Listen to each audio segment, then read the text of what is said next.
Imagine you're sitting in a cozy coffee shop, having a casual conversation with a colleague. You're both enjoying your drinks when, suddenly, they ask you for a favor.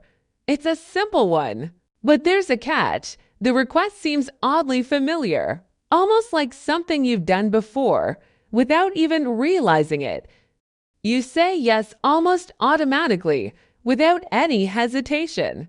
But here's the thing. You didn't just decide to help them because of the merits of the request. Subconsciously, you were influenced by something far more powerful. The real question is, how does this subtle persuasion work? Why do we sometimes make decisions we don't fully understand, or, in some cases, wouldn't even agree with if we asked for directly? Today, we're going to explore how subtle persuasion tactics affect our behavior, often without us even realizing it. The concept of persuasion is far more complex than simply convincing someone with logic or reason. In fact, it often operates beneath the surface, in ways that our conscious mind can't catch. Imagine being handed a magic pill that you don't realize you've ingested. It's a tactic so subtle that you can't pinpoint why you acted a certain way. Psychologists and marketers alike have studied this phenomenon, and the results can be unsettling. From the choice of words to the environment in which a conversation takes place, the factors influencing our decisions are much more pervasive than we think. Chapter 1: The Role of the Environment, Setting the Stage. Let's begin with a simple, yet powerful experiment that shows just how much the environment can influence us. In a study, researchers sent a good-looking man to a shopping mall to ask random women for their phone numbers. The setting for this experiment was designed to test how environmental cues could affect decision-making. Can you guess where the most successful approaches took place? Surprisingly, it wasn't in front of a perfume shop or a jewelry counter. It was in front of a flower shop. Flowers, universally associated with romance, subtly influenced the women to be more open to giving out their phone numbers. When asked later, none of the women admitted that the store's presence had any effect on their decision. They insisted they made the choice consciously. This experiment illustrates a crucial point. Environmental cues, whether visual, auditory, or otherwise, can unconsciously sway our decisions. Even though the participants believed they made a conscious choice, the setting had already primed them to be more open. Often, we're influenced by our environment without realizing it. Our decisions are rarely as independent as we think. Chapter 2: How Objects Can Shape Our Choices, Building on the Idea of Environmental Influence. Let's explore how seemingly unrelated objects can also affect our decisions. In another experiment, researchers had a man approach women on the street and ask for a date, but this time, the man was holding something, a guitar case. The result: far more women agreed to give him their phone numbers when he carried the guitar case.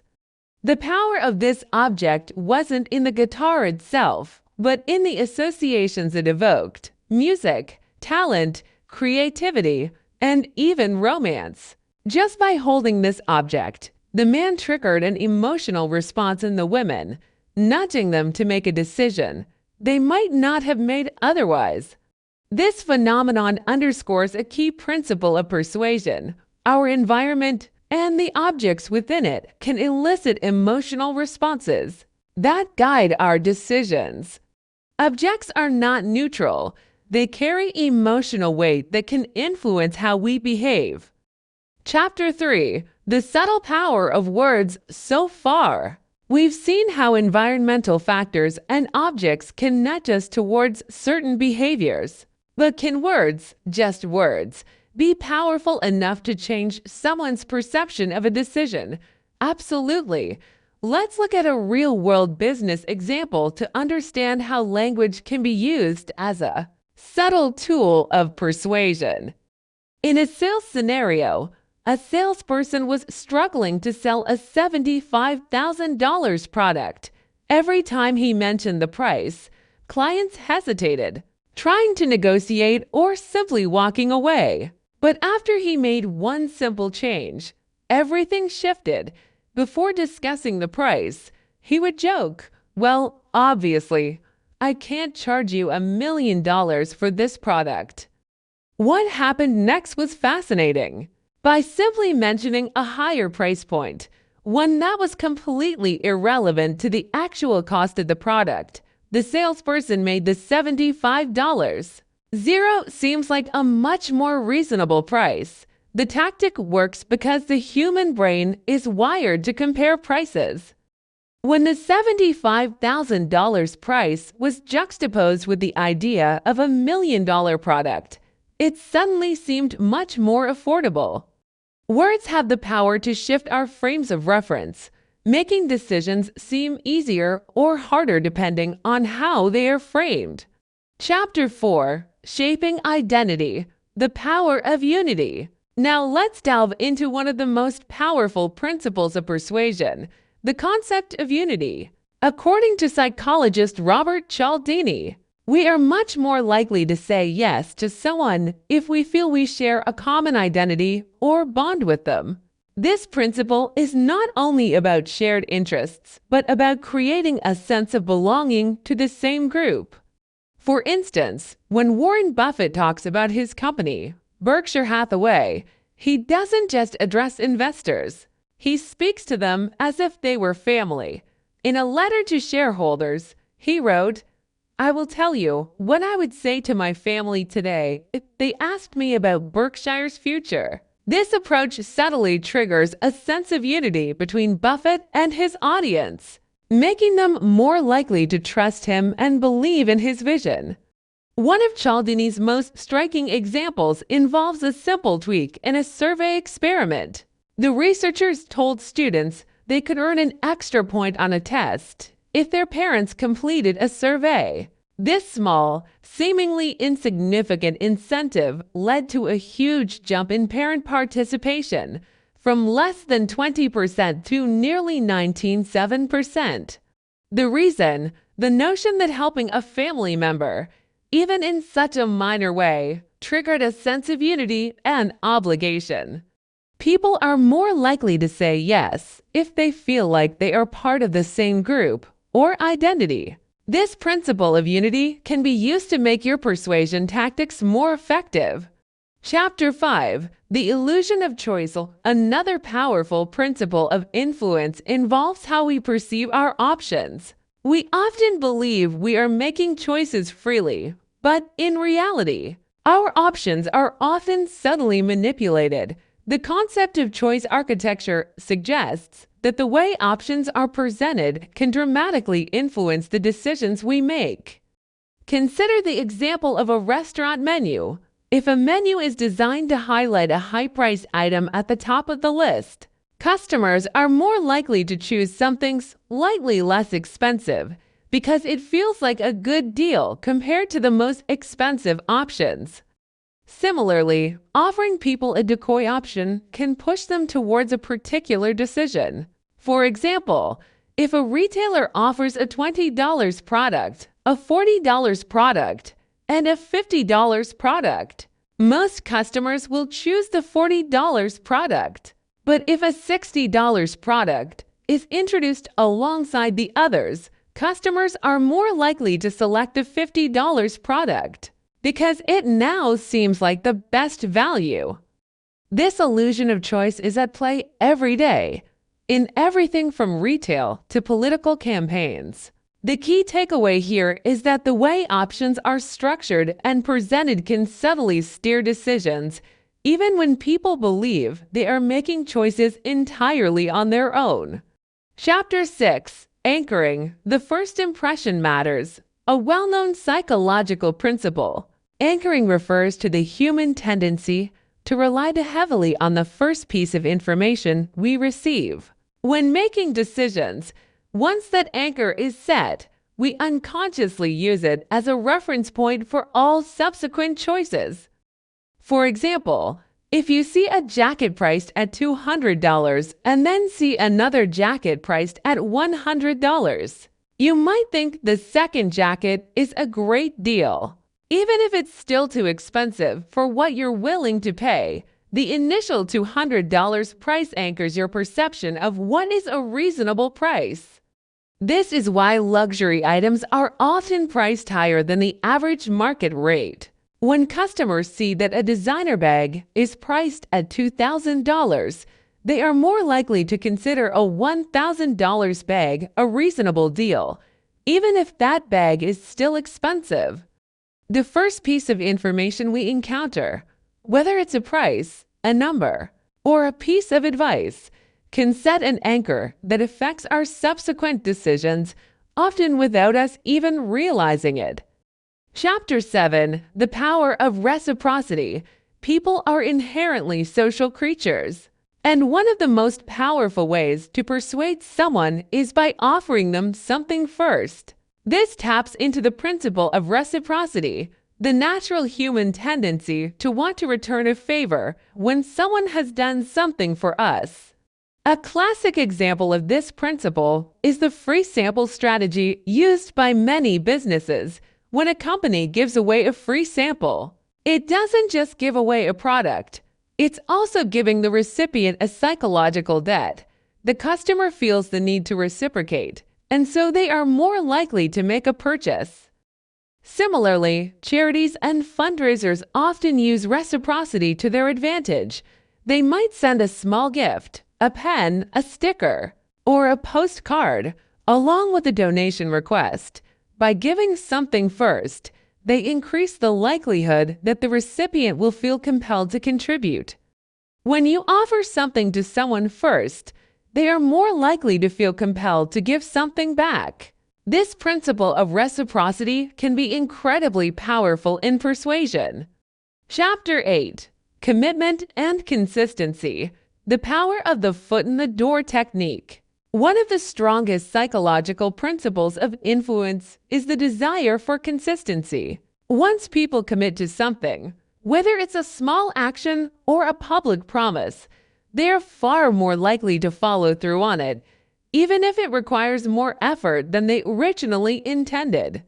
A well-known tactic that exploits this principle is the foot in the door technique. For example, if you ask someone for a small favor, they are likely to say yes. Once they have agreed to this small request, they are much more likely to agree to a larger one later. The initial commitment makes it harder for them to say no to subsequent requests, as they feel the need to be consistent with their previous actions.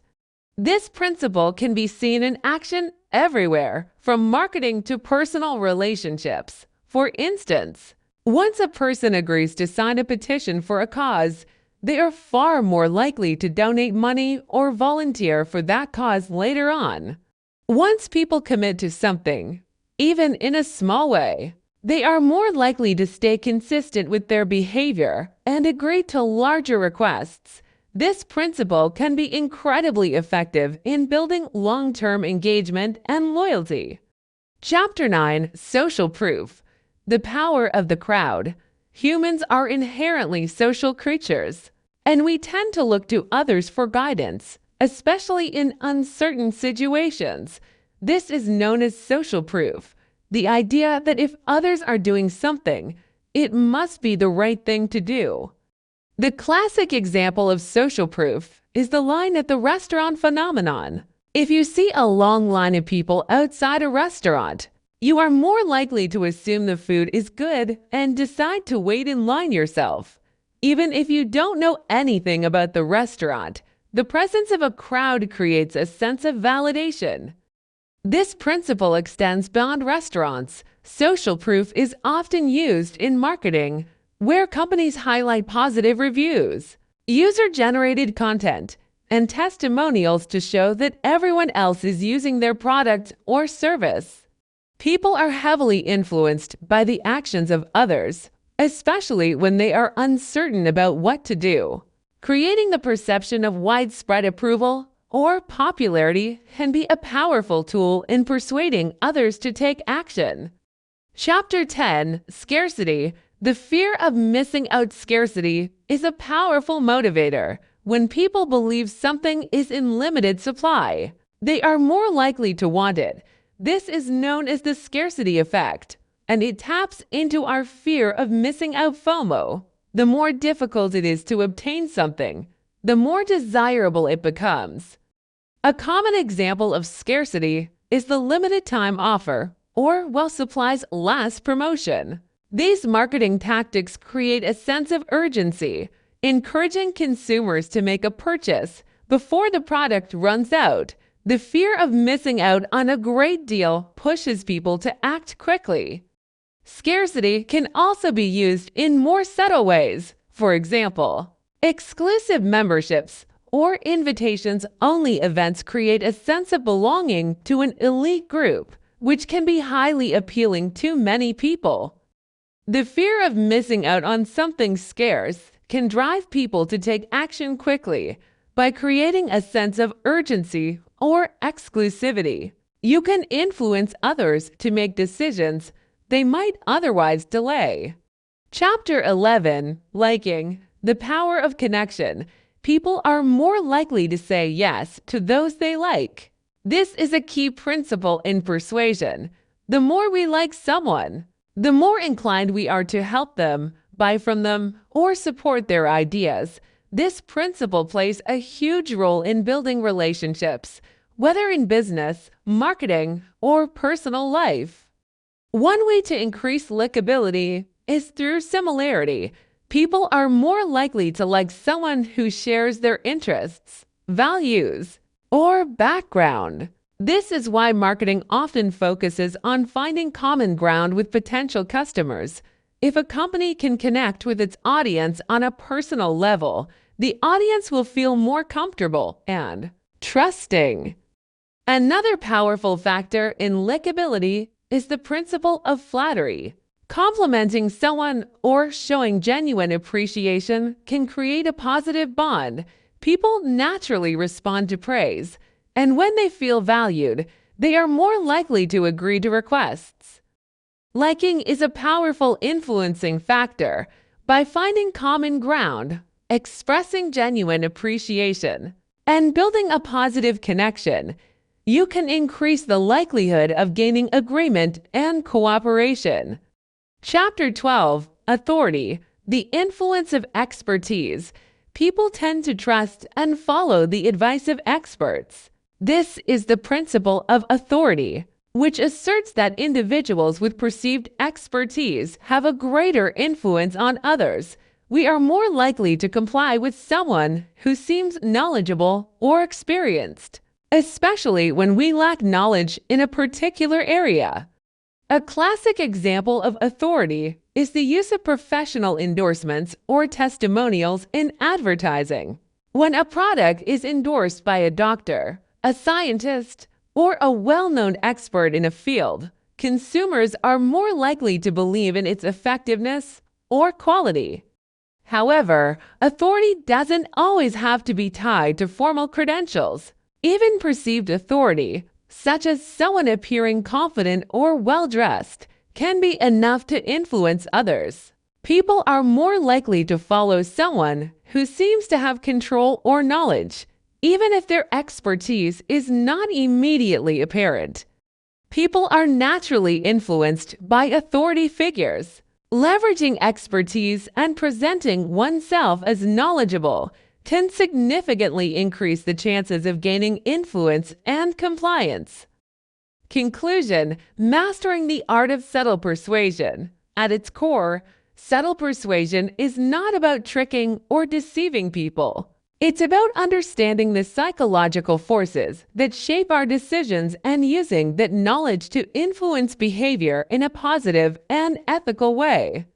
Whether you're trying to sell a product, build a following, or simply get someone to agree to help you, these techniques can be incredibly powerful. By being mindful of the factors that influence decisions, environmental cues, social proof, reciprocity, and more, you can become more aware of the subtle persuasion tactics used around you. And just as importantly, you can use these same tactics to guide others in a positive direction, helping them make better, more informed decisions. Remember, true persuasion comes from understanding human nature. It's about connecting with people, building trust, and offering value.